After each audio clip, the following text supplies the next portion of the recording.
মৃত্যুদে আপনার আমার কত নিকটে, এই কথাটা স্মরণ করার জন্য বেশি কিছু ভাবা লাগে না। আল্লাহ তাআলা কি বলেছেন? আল্লাহ তাআলা কোরআন মাজিদে বলেছেন, ওয়াজাত সাকরাতাল মাউতি বিল হক যালিকা মা কুনতা মিনহু তাহিদ। হে মানুষ, তুমি যেখানে যেইভাবে যে অবস্থা থাকো না কেন, মৃত্যু তোমার সামনে উপনীত হবে। মৃত্যুর স্বাদ আস্বাদন তুমি গ্রহণ করবা।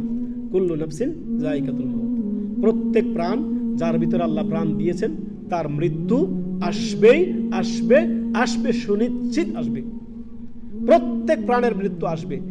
আপনি আমি যে আমরা মৃত্যুকে ভুলে আছি, মৃত্যুকে স্মরণ করার জন্য কয়েকটি আপনার উপায় বলি।